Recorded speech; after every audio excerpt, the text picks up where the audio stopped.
Hello everyone, this is Dr. Supriya Sonalika, Department of Political Science, YSNM College.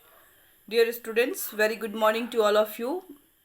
आज का जो हमारा class है वो पीजी सेमेस्टर 4 के स्टूडेंट्स के लिए है और पीजी सेमेस्टर 4 के कोर्स का जो पेपर 13 है जिसका कोड 401 है और पेपर का नाम इंटरनेशनल लॉ है, इसके अंतर्गत यूनिट 1 की चर्चा आज हम लोग करेंगे। और यूनिट 1 के अंतर्गत जो टॉपिक्स दिए गए हैं वो है इंटरनेशनल लॉ, अंतर्राष्ट्रीय कानून, उसके बाद इसके डिफिनीशंस को देखना है, परिभाषा को देखना है, ऑरिजिन इसकी उत्पत्ति कैसे हुई उसको देखना है, नेचर उसकी प्रकृति को देखना है, उसके विकास को देखना है, और जो संहिताकरण है उसको देखना है, और साथ ही साथ जो इंटरनेशनल अंतर्राष्ट्रीय तथा नगरपालिका कानून हैं या विधि हैं उनमें क्या डिफरेंसेस है उनको हम लोग को समझना है।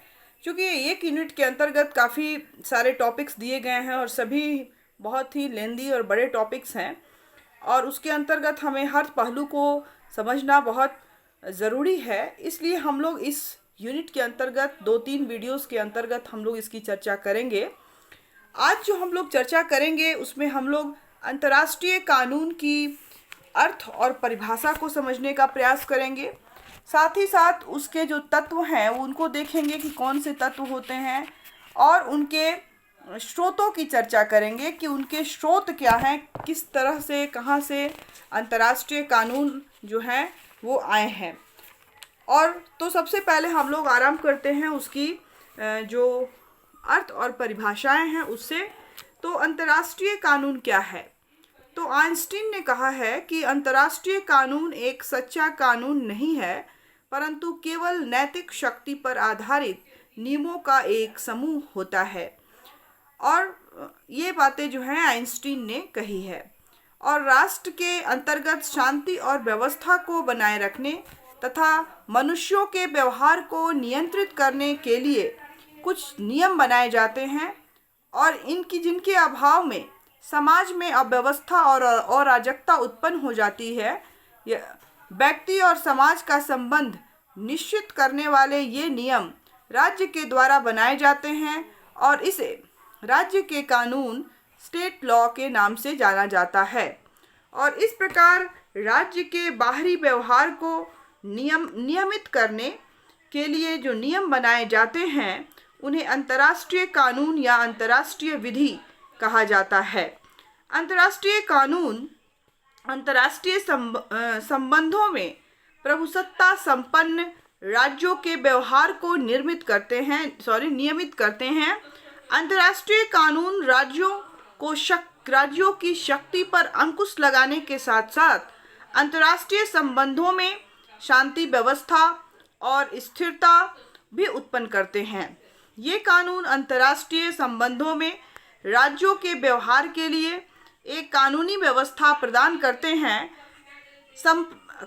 संप्रभुता संपन्न राज्यों की आत्मनिर्भरता, अपनी इच्छा, अंतर्राष्ट्रीय जनमत अथवा अंतर्राष्ट्रीय नैतिकता के कारण अंतर्राष्ट्रीय कानूनों को मानने के लिए लगभग बाध्य होना पड़ता है।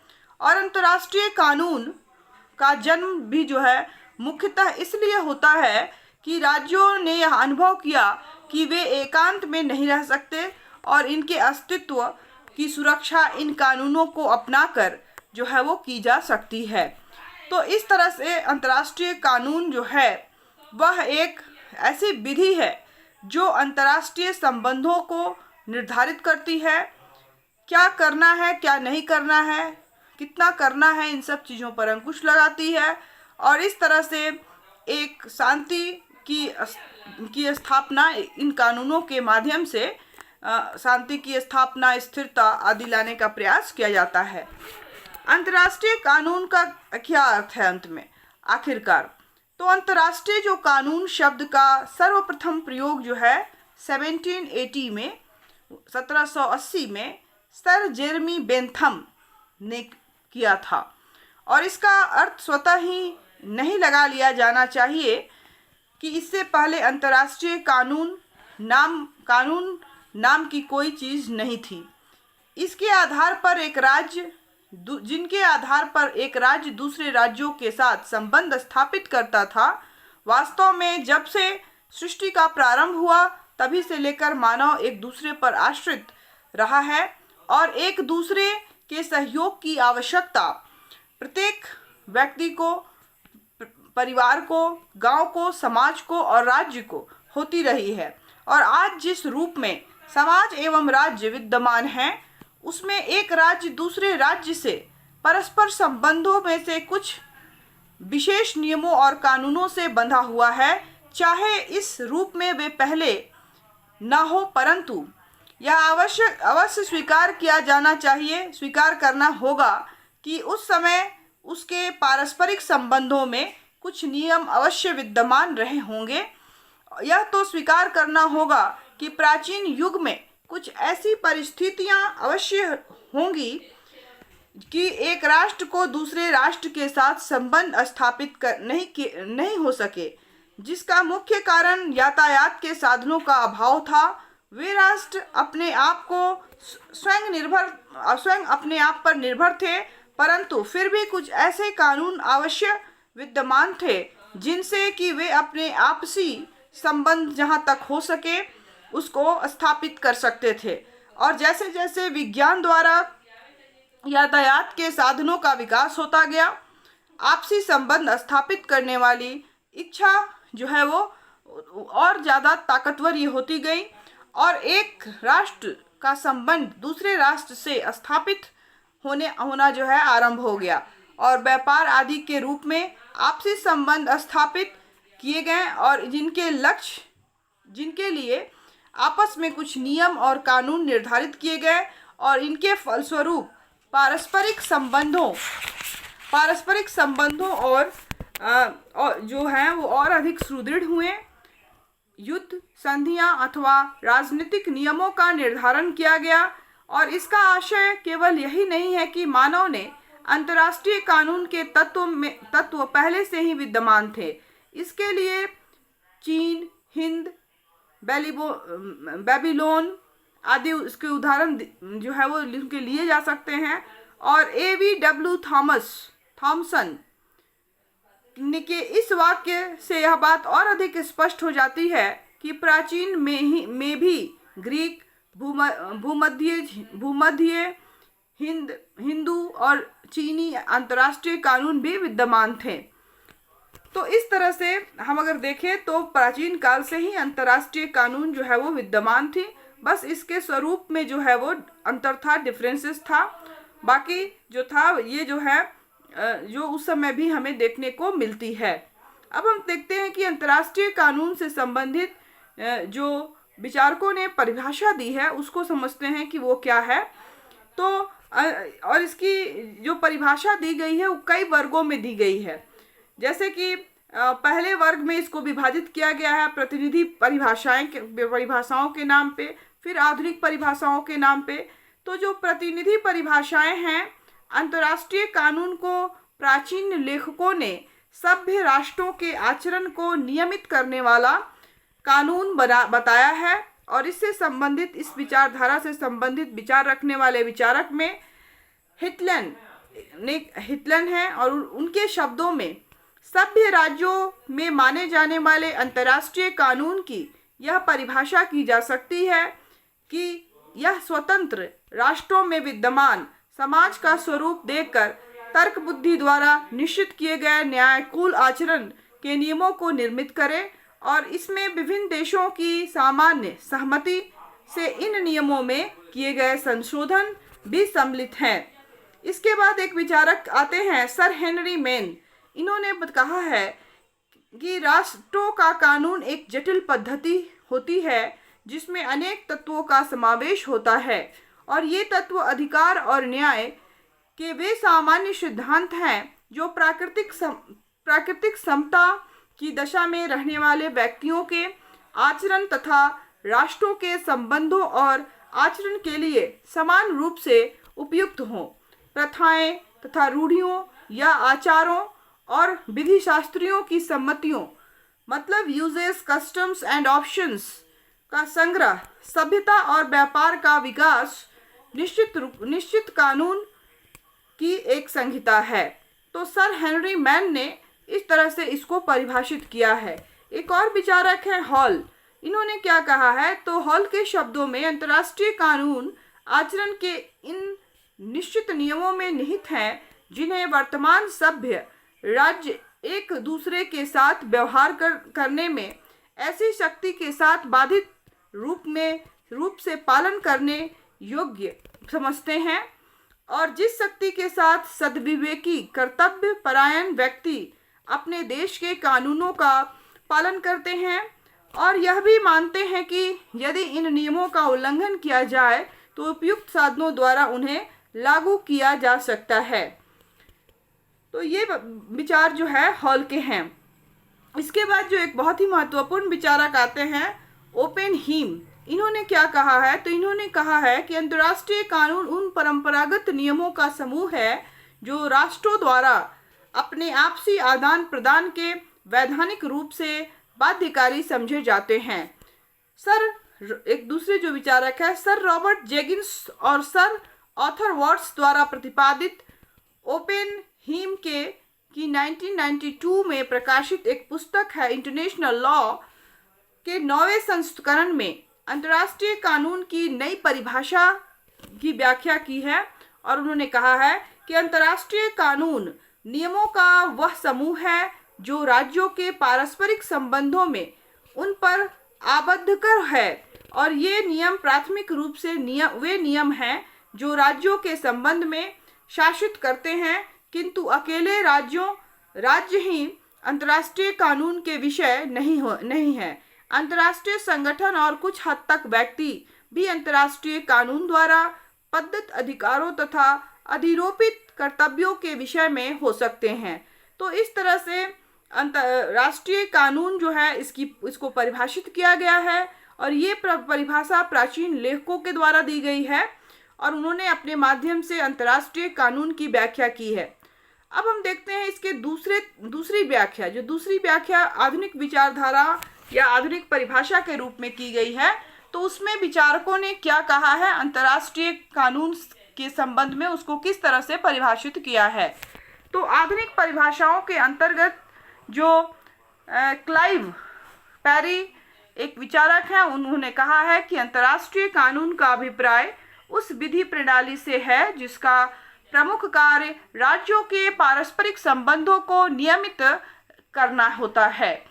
इसके बाद स्वार्जनबर्ग हैं एक बहुत बड़े विचारक, और इन्होंने परिभाषित किया है कि अंतर्राष्ट्रीय कानून उन वैधानिक नियमों के समूह को कहते हैं जो प्रभुत्व संपन्न राज्यों के बीच लागू किए जाते हैं, तथा इसी प्रकार की वैधानिकता को अंतर्राष्ट्रीय व्यक्तित्व भी कहते हैं। इसके बाद केल्सन एक विचारक है, उन्होंने कहा है कि अंतर्राष्ट्रीय विधि उन विधियों का एक समूह है जिसमें राज्यों के पारस्परिक संबंधों का निर्धारण किया जाता है। इसके बाद जो अगले विचारक है ब्रायरली, इन्होंने कहा है कि अंतर्राष्ट्रीय विधि उन विधियों और एवं कार्यों के सिद्धांत का समूह है जो सभ्य राष्ट्रों को पारस्परिक संबंध बनाए रखने पर बाध्य करता है। लॉरेंस एक विचारक है, उन्होंने कहा है कि अंतर्राष्ट्रीय विधि वे विधियां हैं जो सभ्य राष्ट्रों में जाति और समुदाय के आचरण को उनके पारस्परिक व्यवहार में मर्यादित करता है। इसके बाद स्टार्क एक विचारक है, उन्होंने कहा है कि अंतर्राष्ट्रीय जो विधि उन नियमों का वह अंग है जिसका अधिकतर भाग उन आचरणों और सिद्धांतों के नियम द्वारा निर्मित है जिसको राष्ट्र अपने निजी पारस्परिक नियमों का पालन करने हेतु स्वयं को बाध्य समझते हैं तथा साधारणतः पारस्परिक रूप में इनका पालन करते हैं। और अपनी इस परिभाषाओं के अतिरिक्त अंतर्राष्ट्रीय विधि में निम्न विषयों को भी स्टॉक ने सम्मिलित किया है, जैसे कि अंतर्राष्ट्रीय संगठनों एवं संस्थानों के संचालन संबंधी विधि के नियम, उनका पारस्परिक संबंध, उनका राष्ट्रों और व्यक्तियों से संबंध आदि। दूसरा कि ऐसे व्यक्तियों से संबंधित विधि के नियम जिनके कर्तव्य या अधिकार अंतर्राष्ट्रीय समुदाय से संबंधित है। तो इस तरह से बहुत सारे विचारकों ने अलग अलग जो है इसको परिभाषित करने का प्रयास किया है। इसके बाद जो तीसरी जो परिभाषा दी है वो है कि कुछ विवादों के आधार पर अंतर्राष्ट्रीय कानूनों को परिभाषित करने का प्रयास किया गया है। और उसमें से जो कुछ वाद जो हैं जैसे कि West Rand Central Gold Mines Corporation Limited और राज्य विवाद West Rand Central Gold Mining Corporation Limited versus the King, ये जो है विवाद में अंतर्राष्ट्रीय कानून को परिभाषित करते हुए कहा गया है कि ये ऐसे नियम हैं जिन्हें सभ्य एवं सभ्य राज्य एक दूसरे के प्रति तथा एक दूसरे के नागरिकों के प्रति अपना व्यवहार निश्चित करने वाला समझते हैं। दूसरा जो केस है वो है फ्रांस और टर्की बनाम एस लोटस का जो केस है, उसके अंतर्गत भी नियम के अनुसार अंतर्राष्ट्रीय कानून का अभिप्राय उन सिद्धांतों से है जो स्वतंत्र राज्यों के मध्य लागू किए जाते हैं। इसके बाद एक और जो विवाद है पिकेट हवाना बनाम लोला, इस विवाद में भी बताया गया है कि अंतर्राष्ट्रीय कानून सभी सभ्य राज्यों की सहमति आधारित वर्तमान कानून है और यह निश्चित करती है कि अंतर्राष्ट्रीय कानून संयुक्त राष्ट्र के कानून का भाग है। इसके बाद फ्रैंकोनिया विवाद बनाम SBKN मामले में भी कहा गया है अंतर्राष्ट्रीय कानून को परिभाषित किया गया है और कहा गया है कि राष्ट्रों का कानून आचरणों का एक संगठन है जिसके विषय में सभ्य राज्यों में मंत्रणा प्रदान की गई है और ये सब आपसी व्यवहारों से इनका एक दूसरे के लिए प्रयोग करेंगे। तो इस तरह से परिभाषित इसको कुछ जो केसेस हैं न्यायाधीशों के जो कुछ विचार हैं ओपिनियन हैं जजेस के, उसके आधार पर भी अंतर्राष्ट्रीय कानून को परिभाषित करने का प्रयास किया गया है।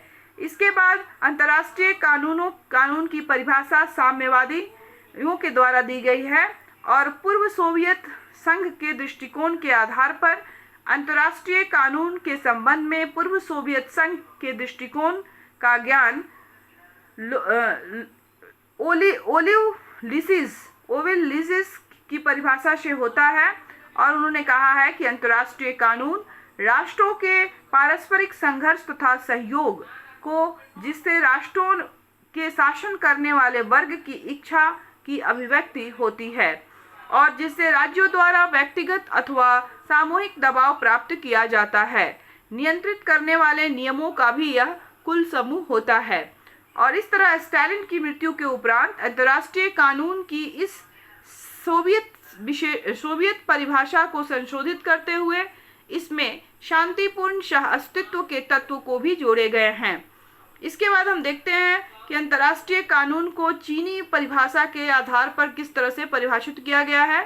तो चीन के कानून विशेषज्ञों और ऊ शू ओंग और मूचन जेरोबी, एलन कोहेन और हुंदाहू चिऊ के अनुसार अंतर्राष्ट्रीय कानून के 3 प्रमुख तत्व बतलाए हैं। पहला, यह शासक वर्ग की इच्छा की अभिव्यक्ति है। दूसरा, यह सामाजिक संबंधों को नियंत्रित करने वाले नियमों का कुल समूह है और तीसरा, इसमें परिवर्तनीय तत्व भी विद्यमान होते हैं। और इस दृष्टिकोण के अनुसार केवल राज्य ही अंतर्राष्ट्रीय कानून का विषय है। यह एक प्रकार से मान्यता प्राप्त कानून है, लेकिन यह स्वतः क्रियान्वित होने वाले नियमों का समूह नहीं होता है। तो इस तरह से अलग अलग लोगों के द्वारा, अलग अलग प्राचीन विद्वानों के द्वारा, उसके बाद आधुनिक विचारों जो विद्वान हैं उनके द्वारा, साथ ही साथ जो कुछ विवादों में न्यायाधीश के जो जजमेंट थे उनके द्वारा, सोवियत जो साम्यवादी कंट्री है उसके द्वारा और चीनी परिभाषा के आधार पर अंतर्राष्ट्रीय कानून को परिभाषित करने का क्या काम किया गया है। और उपरोक्त सभी जो परिभाषाएं हैं उनका अवलोकन करने पर हम क्या पाते हैं, तो हम कुछ पॉइंट्स पाते हैं, कुछ हम विश्लेषण करके कुछ बिंदुओं तक पहुंचते हैं। और उसमें जो पहला बिंदु आता है अंतर्राष्ट्रीय कानून से संबंधित, वो है कि अंतर्राष्ट्रीय कानून द्वारा राज्यों के आपसी व्यवहारों का नियमन होता है। दूसरी जो महत्वपूर्ण बात समझ में आती है वह है कि अंतर्राष्ट्रीय कानून का स्रोत प्रथाएं, परंपराएं, न्यायालयों द्वारा किए गए निर्णयों तथा सभ्यता के आधारभूत गुण होते हैं। तीसरी जो महत्वपूर्ण बात है अंतर्राष्ट्रीय कानून से संबंधित कि अंतर्राष्ट्रीय कानून नियमों और सिद्धांतों के समूह हैं। ठीक है। उसके बाद जो अगला जो बात समझ में आती है कि इन्हें राज्य तथा सामान्यतः विश्व समाज की स्वीकृति प्राप्त होती है। पांचवा, अंतर्राष्ट्रीय कानूनों का उद्देश्य राज्यों के अधिकारों का विवेचन करना है, राज्यों के मध्य उत्पन्न पारस्परिक विवादों का निपटारा करना है तथा उनके मध्य सहयोग की भावना को उत्पन्न करना होता है। नेक्स्ट, अंतर्राष्ट्रीय कानून सभ्य राज्यों द्वारा स्वयं पर लगाए गए सेल्फ इम्पोज जिसको कहते हैं प्रतिबंध हैं और इनका पालन सद्भावना तथा कर्तव्य पालन के उत्तरदायित्व के कारण जो है वो किया जाता है। और इस तरह से हम देखते हैं कि जो अंतर्राष्ट्रीय कानून जो है वह निरंतर गतिशील होती है और पिछले दशकों में अंतर्राष्ट्रीय कानून के स्वरूप और प्रकृति में क्रांतिकारी परिवर्तन हुआ है। और प्रोफेसर फ्रीडमैन ने कहा है कि आयतन और क्षेत्र दोनों में ही अंतर्राष्ट्रीय संस्थानों तथा करारों का कार्यक्षेत्र बहुत अधिक विस्तृत हुआ है और आज अंतर्राष्ट्रीय विधि विभिन्न तथा महत्वपूर्ण विषयों से संबंधित जैसे मानव अधिकार, शांति तथा मनुष्यता के विरुद्ध अपराध, आणविक शक्ति का अंतर्राष्ट्रीय नियंत्रण, व्यापार संगठन, श्रम अभिशमन, यातायात तथा स्वास्थ्य नियमों पर नियंत्रण करने का तात्पर्य यह कहने का तात्पर्य यह नहीं है कि इन क्षेत्रों में अंतर्राष्ट्रीय विधि बाध्यकारी है, परंतु निस्संदेह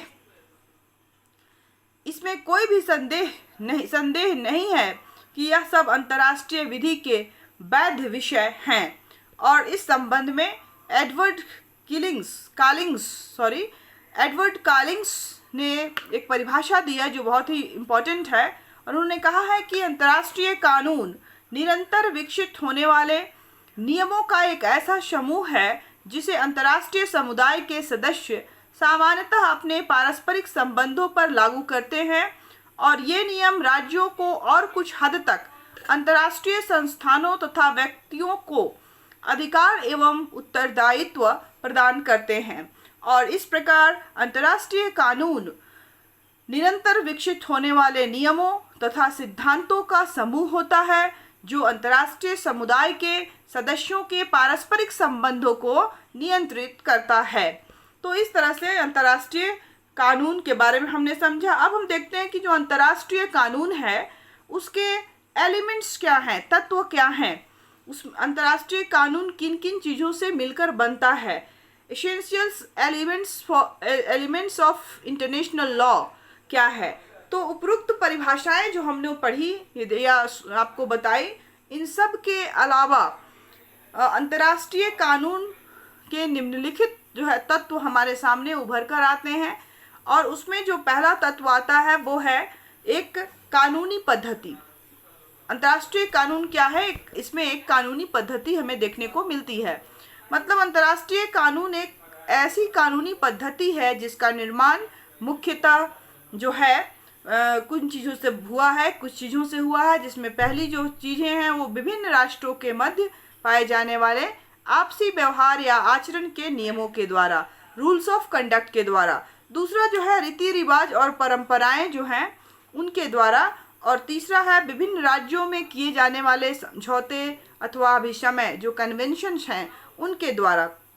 दूसरा जो तत्व हमें समझ में आता है वह है कि राज्य अथवा सामान्य अंतर्राष्ट्रीय समाज द्वारा स्वीकृत नियम। अंतर्राष्ट्रीय कानून मूलतः ऐसे नियमों का समूह है जिन्हें सभी स्वतंत्र तथा सभ्य राष्ट्रों ने अपने पारस्परिक व्यवहार के नियम के लिए स्वीकार कर लिया है और इस प्रकार राज्य इन नियमों के पालन करने के लिए वैध रूप से बाध्य है। तीसरा जो महत्वपूर्ण तत्व है वह है सार्वभौमिक प्रकृति।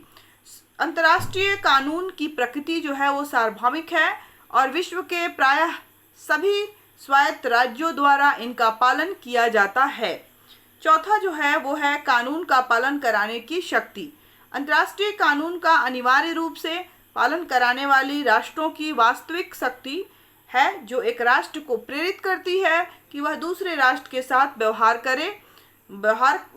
करने के लिए और अंतर्राष्ट्रीय कानून के अनुरूप आचरण करने के लिए। और प्रोफेसर फेनविक ने इसके 4 महत्वपूर्ण तत्वों की व्याख्या की है, और इन 4 महत्वपूर्ण तत्वों में जो पहला तत्व है वह है कि अंतर्राष्ट्रीय कानून राष्ट्रों के समाज द्वारा स्वीकृत नियम हैं।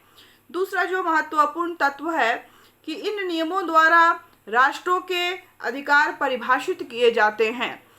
तीसरा जो महत्वपूर्ण बात है कि इन अधिकारों की रक्षा की प्रक्रिया का उल्लेख किया जाता है इन अंतर्राष्ट्रीय कानूनों के माध्यम से।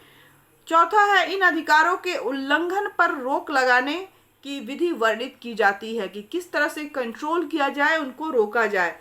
तो इस तरह से हम देखें तो ये कुछ तत्व हैं जो अंतर्राष्ट्रीय कानून के अंतर्गत हमें देखने को मिलते हैं।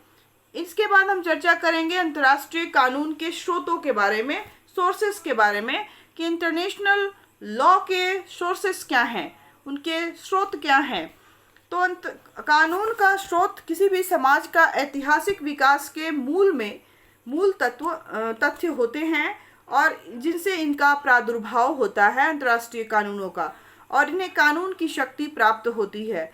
सामान्य कानून के उद्भव स्थान का पता लगाना सरल होता है जबकि इसकी निर्मात्री संस्था होती है, परंतु अंतर्राष्ट्रीय कानून के स्रोत को समझना जटिल होता है क्योंकि इसका निर्माण किसी कानूनी निर्मात्री संस्था द्वारा नहीं किया जाता, वरन राष्ट्रों के विकास की प्रक्रिया के साथ साथ इसका भी विकास हुआ है। और फिर भी विद्वानों ने इस विवादास्पद प्रश्न उनमें बना हुआ है, और अंतर्राष्ट्रीय कानून का मूल स्रोत जो है या मूल आधार क्या है, इसकी चर्चा जो है कुछ विद्वानों ने की है, और जिसमें कि एडवर्ड कॉलिंस, ब्रायली, ओपेनहीम, लॉरेंस आदि विचारकों ने इसको बताया है कि इसमें ये जो इसके स्रोत हैं क्या है।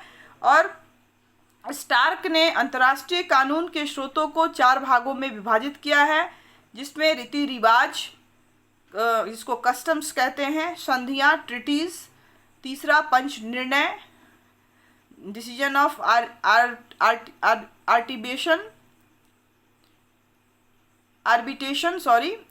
आर्बिट्रेशन, और कानून विशेषज्ञों के ग्रंथ, वर्क्स ऑफ ज्यूरिडिक्स, और ये 4 को स्टार्क ने बताया है। इसके बाद हम लोग जो इसके स्रोत बताए गए हैं, उन स्रोतों में जो पहला स्रोत बताया गया है वो है रीति रिवाज, प्रथाएं और रूढ़ियाँ, जिसको कस्टम्स कहते हैं। तो बहुत पहले अंतर्राष्ट्रीय नियम रूढ़ियों, संधियों आदि के रूप में माने जाते थे या पाए जाते थे। यह एक ऐतिहासिक तथ्य है कि ये रूढ़ियाँ अपने संकुचित दायरों की सीमाओं को तोड़कर एक बृहद अंतर्राष्ट्रीय नियम के रूप में आज परिवर्तित हो गई हैं। और अंतर्राष्ट्रीय न्यायालय की संविधि के अनुसार अनुच्छेद 38 में अंतर्राष्ट्रीय कानून के जिन स्रोतों का वर्णन किया गया है, उनमें अंतर्राष्ट्रीय रीति रिवाज या प्रथाएं जो हैं वो प्रमुख हैं। और सुप्रसिद्ध कानूनवेता सिविनी ने कहा है कि रीति रिवाज अथवा प्रथाओं द्वारा सर्वप्रथम कानून का जन्म हुआ है, और इस तरह अंतर्राष्ट्रीय नियम ऐसे प्रथाओं द्वारा निश्चित होते हैं जिनमें सामान्यतः सभी देश स्वीकार करते हैं। और इस संबंध में अमेरिकी सर्वोच्च न्यायालय द्वारा दी पॉकेट, हवाना और लोला के मुकदमे 1899 में निर्णय दिए गए थे। और जबकि विषय में ना तो कोई संधि हो और ना कोई निर्णय, तो ऐसे विषय में सभ्य राष्ट्रों के प्रचलित आचार प्रथाओं के आधार पर इसमें काम करना पड़ता है। और वर्तमान में जबकि अंतर्राष्ट्रीय संगठन में कोई ऐसी प्रभावशाली सत्ता नहीं है जो कि अपने प्रभाव के अंतर्राष्ट्रीय मामलों को सफलतापूर्वक हल कर सके, इन अंतर्राष्ट्रीय प्रथाओं ने, जिनको सभ्य राष्ट्रों द्वारा सामान्य रूप से स्वीकार कर लिया गया है, अंतर्राष्ट्रीय संगठन में बहुत अधिक सहयोग या बल देते हैं। इसके बाद दूसरा जो इसका स्रोत है वो है अंतर्राष्ट्रीय संधियां एवं समझौते, तो अंतर्राष्ट्रीय संधियां अथवा समझौते भी अंतर्राष्ट्रीय कानून का स्रोत होती हैं। और स्टार्क ने कहा है कि संधि एक ऐसा समझौता है जिसमें दो या दो से अधिक राष्ट्र आपस में अंतर्राष्ट्रीय कानून के आधार पर अपने संबंध स्थापित करते हैं या करना चाहते हैं। और उसी तरह से ओपन हीम ने भी कहा है कि अंतर्राष्ट्रीय संधियां ऐसे समझौते हैं जो राज्यों अथवा राज्यों के संगठनों के मध्य किए जाते हैं और जो कानूनी अधिकार तथा कर्तव्य उत्पन्न करते हैं। और अंतर्राष्ट्रीय संधियों के भी दो भाग विभाजित किए गए हैं और इसमें कानूनी निर्माण संधि तथा संधि संविदाएं भी शामिल हैं। तीसरा जो महत्वपूर्ण है उसके स्रोत है वो है कानून के सामान्य सिद्धांत, जनरल प्रिंसिपल्स ऑफ लॉ। अंतर्राष्ट्रीय न्यायालय की संविधि के अनुच्छेद 8 में सभ्य राष्ट्रों द्वारा स्वीकृत विधि के सामान्य सिद्धांतों को अंतर्राष्ट्रीय कानून के स्रोतों में स्थान दिया गया है। और ये सामान्य नियम अंतर्राष्ट्रीय सम्मेलनों रूढ़ियों को दृष्टि में रखकर निर्धारित किए जाते हैं। और इस तरह से विशेष पंच न्यायालय ने जर्मनी और पुर्तगाल के मध्य एक मामले में सामान्य सिद्धांतों के आधार पर त्रुटि से हुई क्षतिपूर्ति का सिद्धांत, पैक्टा सेंट सर्वेंडा तथा आत्मरक्षा का सिद्धांत आदि कानून को सामान्य सिद्धांतों के उदाहरण के रूप में प्रकट किया है। इसके बाद जो चौथा स्रोत है वो है न्यायालयों तथा न्यायाधिकरणों के निर्णय। H.W. ब्रिज का कथन है कि अंतर्राष्ट्रीय न्यायालय का निर्णय स्वयं ही एक अंतर्राष्ट्रीय कानून नहीं है, बल्कि वह इस बात का प्रत्यक्ष प्रमाण है कि अंतर्राष्ट्रीय कानूनों का स्वयं अस्तित्व है। कभी कभी नियमों की यथार्थवादी कसौटी की बात को प्रकट कर देती है कि न्यायालय प्रत्यक्ष रूप से वर्तमान कानूनों को लागू करता है। अंतर्राष्ट्रीय न्यायालय के विधान के अंतर्गत अनुच्छेद 38 में अंतर्राष्ट्रीय न्यायालय को यह अधिकार दिया गया है कि वह नियमों के निर्धारण में विभिन्न देशों के प्रवीण लेखकों की शिक्षाओं को साधन के रूप में प्रयोग कर सकते हैं। और ये नियम बहुधा इस नियम पर आधारित निर्णय और तर्क पर निर्भर रहते हैं और ये अंतर्राष्ट्रीय रूढ़ियों को प्रकट करते हैं और इन्हें अप्रत्यक्ष अंतर्राष्ट्रीय विधि के विकास के लिए बहुत ही सहयोग इसने दिया है। और इस तरह से अंतर्राष्ट्रीय कानून के स्रोत के रूप में अंतर्राष्ट्रीय न्यायालयों के निर्णय भी बहुत ही अधिक महत्व है का इनका बहुत अधिक महत्व है। और जब अंतर्राष्ट्रीय मामलों पर विश्व के राज्यों में पारस्परिक विवाद उत्पन्न हो जाता है तो अंतर्राष्ट्रीय न्यायालय the international court of justice के पूर्व निर्णय उन विवादों को समाप्त करने में बहुत अधिक सहायता देते हैं। और अंतर्राष्ट्रीय न्यायालय के विधान के अनुच्छेद 59 यह बताता है कि न्यायालय के निर्णय पर कोई भी दबाव नहीं डाल सकता, अर्थात बाध्यकारी शक्ति नहीं रखता। किन्हीं विशेष मामलों में यह अवश्य ही कुछ दबाव का प्रयोग कर सकता है। अगला जो इसका स्रोत है अंतर्राष्ट्रीय कानून का वह है अंतर्राष्ट्रीय कानून में के विद्वानों के ग्रंथ जो आर्टिकल्स ऑफ वर्क ऑफ जूरिडिक्स है वो कि उनका क्या है। तो ओपन हीम का कथन है कि लेखकों की कृतियां अंतर्राष्ट्रीय नियमों की वास्तविक वैज्ञानिक उन्नति का एक बहुत ही अधिक सहयोग देती है और इनका पक्षपात रहित सूक्ष्म एवं तर्कपूर्ण अभ्यासों से युक्त होना चाहिए और वैज्ञानिक नियमों के निर्धारण में बहुत अधिक इससे सहायता मिलती है। और इस तरह से ये सारे जो बुक्स हैं ये काफ़ी इम्पोर्टेंट हो जाते हैं और एक तरह से अंतर्राष्ट्रीय कानून के विधि के स्रोत के रूप में कार्य करते हैं। और सर हेनरी मैन ने कहा है कि अंतर्राष्ट्रीय कानून वेताओं के पास यद्यपि अपने विचारों को पालन कराने की अनुशास्त्री नहीं है, परंतु फिर भी वे अपने पालन हेतु उपयुक्त वातावरण को तैयार करते हैं। तो इस तरह से ये जो है इसका एक तरह से उनका जो आपका अंतर्राष्ट्रीय विद्वानों के द्वारा जो लेख लिखे जाते हैं, आर्टिकल्स लिखे जाते हैं, वो भी एक कानून का स्रोत होती है। छठा जो स्रोत है वो है कि अंतर्राष्ट्रीय कानून और सौजन्य, इंटरनेशनल लॉ एंड कमेटी। तो कानून का पालन कराने वाली बाध्यकारी शक्ति का हाथ होता है किसी भी कानून को पालन कराने के लिए। वह विभिन्न राज्यों के हितों की दृष्टि से निर्मित किए जाते हैं, परंतु सौजन्य से कुछ ऐसे नियम का पालन किया जाता है जिन्हें अन्य राज्यों की क्रियाओं में सुविधा रहे। जैसे कि सौजन्य के नियम के वशीभूत होकर ही प्रत्येक राज्य राजदूतों को चूंकि में के कर से मुक्त कर देता है, और ओपेनहीम के अनुसार अंतर्राष्ट्रीय सौजन्य अंतर्राष्ट्रीय कानून के विकास पर प्रभाव डालती है, और अंतर्राष्ट्रीय कानून के बहुत से नियम पहले ही अंतर्राष्ट्रीय सौजन्य के नियम थे। तो इस तरह यह जो है इसका भी महत्वपूर्ण रोल होता है। अगली जो इसके स्रोत हैं वो है अंतर्राष्ट्रीय नियम और राजपत्र, international law and state papers. ये क्या है? तो विश्व के विभिन्न राज्यों के बीच चलने वाले पत्र व्यवहारों को अनेक नियमों और विवेचना के अनुसार देखा जा सकता है, और इन राजपत्रों के निर्धारण में विभिन्न न्यायवेत्ता गुप्त रूप से अपने अपने मत देते हैं, और ये मत इन देशों के नामों और रंगों से संबंधित होता है। जिस प्रकार संयुक्त राज्य अमेरिका में ऐसे पत्र व्यवहारों और निर्देशों को संयुक्त राज्य अमेरिका के वैदेशिक विषयों से संबंधित पत्र के नाम से पुकारा जाता है। और लॉरेंस ने अंतर्राष्ट्रीय कानून के विवादग्रस्त जटिल प्रश्नों के संबंध में लिखा है कि कई बार इन विवादों में अनेक ऐसे सिद्धांतों का प्रतिपादन और स्पष्टीकरण होता है जिन पर अभी तक ध्यान कम ही दिया गया है, क्योंकि ये राजपत्र राज्यों के पारस्परिक विवादग्रस्त मामलों पर बहुत अधिक प्रकाश डालते हैं। इसलिए अंतर्राष्ट्रीय कानून के स्रोत के रूप में इनकी बहुत ही महत्व होती है। अगली जो इसके स्रोत है वो है कि आधुनिक कानून के अभाव में न्यायाधिकरणों के निर्णय का आधार।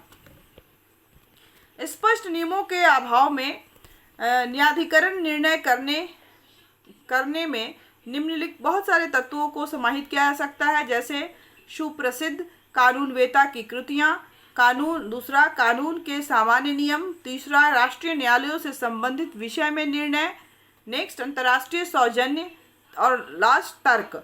इन सब के आधार पर भी ये सब भी जो है अंतर्राष्ट्रीय कानून के निर्माण के स्रोत बनते हैं। और यहाँ तर्क का तात्पर्य केवल उस तर्क से है जो न्याय और कानून से संबंधित हो। अंतर्राष्ट्रीय विधि में तर्क का बहुत ही अधिक महत्व होता है, और प्रायः विश्व में ऐसी नवीन परिस्थितियां भी समय समय पर उत्पन्न हो जाती हैं जिनके लिए अंतर्राष्ट्रीय नियम नहीं होते, और इन नवीन परिस्थितियों द्वारा उत्पन्न हुए अंतर्राष्ट्रीय वाद विवादों के हल के लिए विभिन्न न्यायवेत्ता एक प्रामाणिक तर्क के आधार पर नवीन कानूनों का निर्माण करते हैं, और यही विधि शास्त्री का यह कार्य हो जाता है कि वह ऐसी पद्धतियों को लागू करे जिनमें अंतर्राष्ट्रीय कानूनों का समुचित हल निकाला जा सके।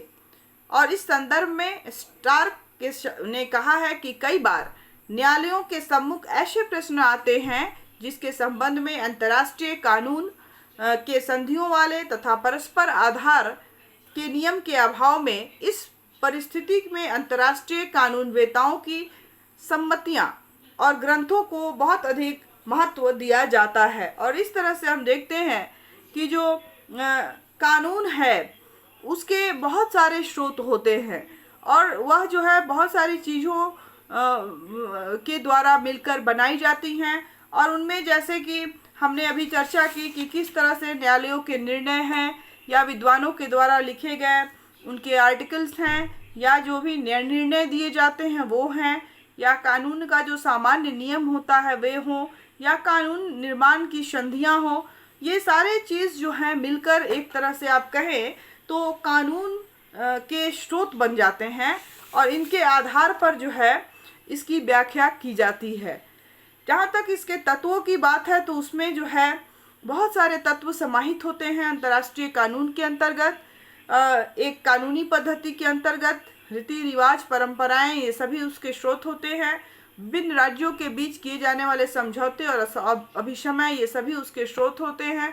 तथा राज्यों अथवा सामान्य अंतर्राष्ट्रीय समाज द्वारा स्वीकृत नियम भी उसके एक स्रोत या तत्व के रूप में उसको मानते हैं, जाना जाता है। और कानून का पालन कराने की शक्ति, इन सब को जो है एक स्रोत के रूप में कही जाती है। और इस संदर्भ में ओपेनहीम ने कहा है कि राष्ट्रों की सामान्य स्वीकृति ही अंतर्राष्ट्रीय कानून है। ब्रायली ने कहा है कि अंतर्राष्ट्रीय कानून के स्रोत रीति रिवाज तथा विवेक हैं। और उसी तरह से एडवर्ड किलिंस ने कहा है कि अंतर्राष्ट्रीय कानून के स्रोतों से हमारा तात्पर्य उन तरीकों एवं प्रक्रियाओं से है जिनके द्वारा अंतर्राष्ट्रीय कानून का जन्म होता है। तो इस तरह से हम लोग देखते हैं कि अंतर्राष्ट्रीय कानून जो है ये काफ़ी इम्पोर्टेंट है। और इसके अंतर्गत जो है जिसकी शब्द की सबसे पहले जो शुरुआत जो है 1780 में जेरमी बेंथम के द्वारा प्रस्तुत की गई थी। और अंतर्राष्ट्रीय कानून जो है वह राज्यों पर निर्भर है कि वह उसको माने, उसकी मान्यताएं हैं, उसको माने, समझें। भले ही उसके अंतर्गत एक बाध्यकारी शक्ति नहीं होती है, वह राज्यों के इच्छा पर निर्भर होता है, लेकिन फिर भी वह जो है बहुत महत्वपूर्ण है।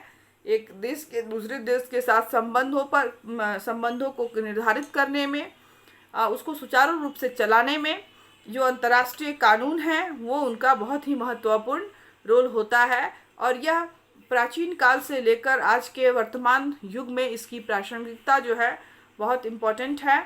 और इसके द्वारा जो है कानून के द्वारा जो है अंतर्राष्ट्रीय कानून नियमों का एक सिद्धांत होता है, समूह होता है। और अंतर्राष्ट्रीय कानून के द्वारा ही राज्य जो हैं अपने आपसी व्यवहारों का नियमन करते हैं। साथ ही साथ अंतर्राष्ट्रीय कानून के अंतर्गत जो स्रोत होते हैं उनकी प्रथाएं होती हैं, परंपराएं होते हैं, न्यायालयों के द्वारा जो निर्णय होते हैं, सभ्यता आधारभूत इसके गुण होते हैं। और अंतर्राष्ट्रीय कानून सभ्य राज्यों द्वारा स्वयं पर लगाए गए सेल्फ के प्रतिबंध होते हैं कि हम उनको मानेंगे। सेल्फ ऑब्लिगेशन होता है कि हम उसको मानेंगे और उसका पालन करेंगे और कर्तव्य पालन करेंगे, साथ ही उत्तरदायित्व जो है उसको भी निभाएंगे। तो ये था, हम लोगों ने चर्चा की अंतर्राष्ट्रीय कानून के बारे में, हमने उसके अर्थ को समझा, बहुत सारी परिभाषाओं को देखा। परिभाषाओं में मतभेद था, इसलिए हमने उसको कई भागों में बांटकर पढ़ा। प्राचीन विचारकों की परिभाषाएं हमने पढ़ी, फिर आधुनिक विचारकों द्वारा दी गई उसकी कानून की जो व्याख्या है उसको हमने पढ़ा। साथ ही साथ जो साम्यवादी और चीनी परिभाषा है उसको भी देखा। और उसके आधार पे हमने परिभाषाओं के आधार पे अंतर्राष्ट्रीय कानून का विश्लेषण किया और उसके जो महत्वपूर्ण विशेषता है उसकी चर्चा की। साथ ही साथ हमने उसके तत्वों की चर्चा की जिनसे मिलकर वह बना होता है। और उसके बाद हमने उसके स्रोतों की चर्चा की, विभिन्न जो उनके स्रोत थे उनकी चर्चा की। आई होप आपको समझ में आया हो। नेक्स्ट क्लास में हम लोग इसके आगे जो इसकी क्षेत्र है, इसकी प्रकृति है, इसके बारे में हम लोग चर्चा करेंगे। वो हम लोग अपने नेक्स्ट क्लास में करेंगे, नेक्स्ट वीडियो में करेंगे। आज के लिए इतना ही। बहुत जल्द हम फिर नए टॉपिक के साथ मिलेंगे। तब तक के लिए घर में रहें, सुरक्षित रहें, पढ़ते रहें। Thank you all of you.